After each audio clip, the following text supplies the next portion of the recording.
Dave, first, just want to get an update on Cody Bellinger and Chris Taylor. Is there anything that you've heard so far?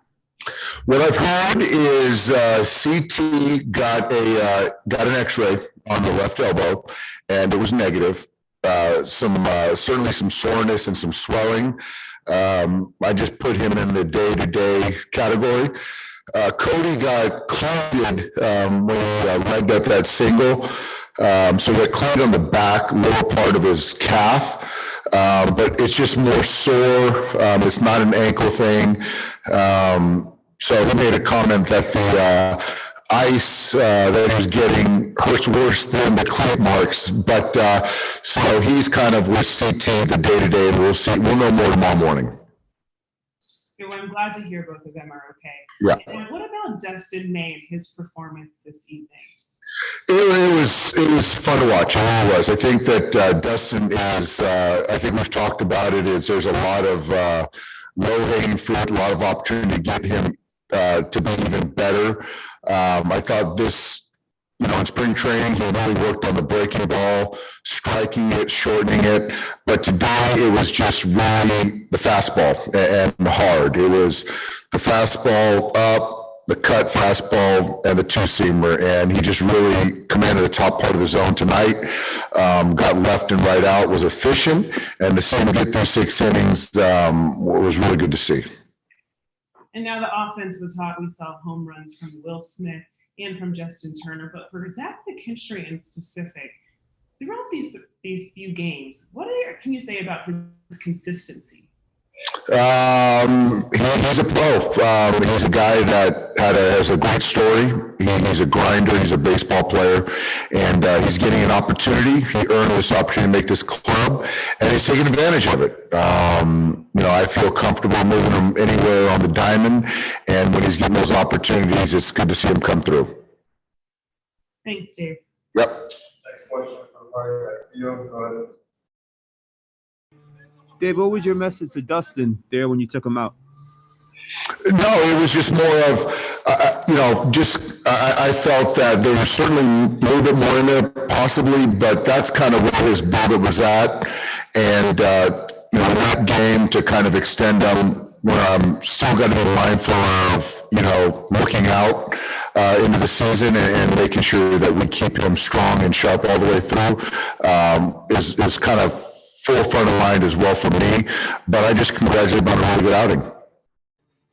I think it's 16 swings and misses. Is that something you keep an eye on? And what do you think about that progression?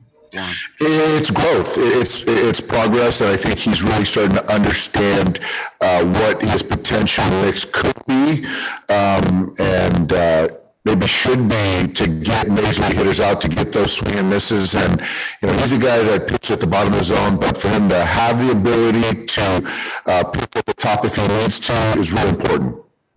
What did you think of David Price tonight? David, I'll tell you this, is that I don't care about the line score. What I do care about is that he takes the baseball and the stuff is there. I think that we can't lose sight of the fact that he hasn't pitched in over a year at the major league level. And so when you see the fastball, where it's at, the cutter characteristics, what it's doing, the changeup, what it's doing, that's something that I can really be encouraged about. The command, I think right now, he's just not as sharp as he will be. And so he's always been a guy that executes and has command, and it's not there now. That's to be expected, but the stuff is in play, and so I have all the confidence in the world in David. With McKinstry, is he playing himself into more playing time? Yeah, absolutely. I mean, I think that the plan for Zach was to play. I think that we have a lot of good players. There's some other guys that are going to play as well. But for me to make sure that I keep him involved and get playing time is important, and I'll continue to do so. But it certainly helps that he's playing well. And last for me, with Cody, do you have to tell him, hey, we're up 7 runs. We don't need you to blow out a knee? No. I think that, he's a ball player, and, I think that it's hard to tell a player to kind of ratchet down, because we talk about, play the game one way, and that's how the Dodgers play baseball.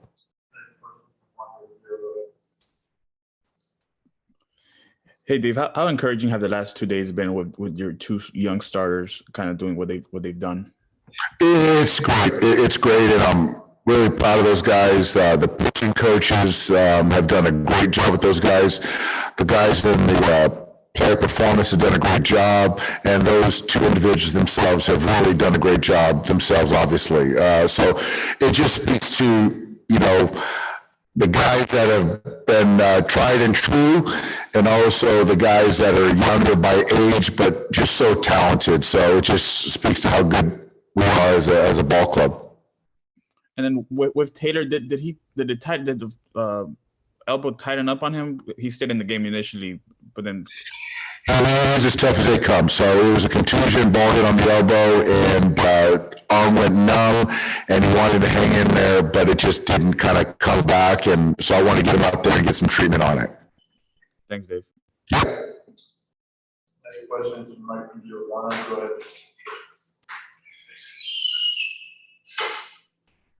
Dave, I don't know if other guys are having the same connection issues, but I had a real hard time understanding what you said about Cody and the extent of the injury. Could you repeat that, please? Morning, Mike. CT just had a left elbow contusion, hit by pitch. It swelled up. It went numb, which it always does when you get hit there. So for us, the x-rays were negative, which is encouraging, and he's day-to-day. Cody got cleated, stepped on in that calf, right in the bottom part of the calf. Little sore, and he'll be day-to-day as well. Okay, thanks, Dave.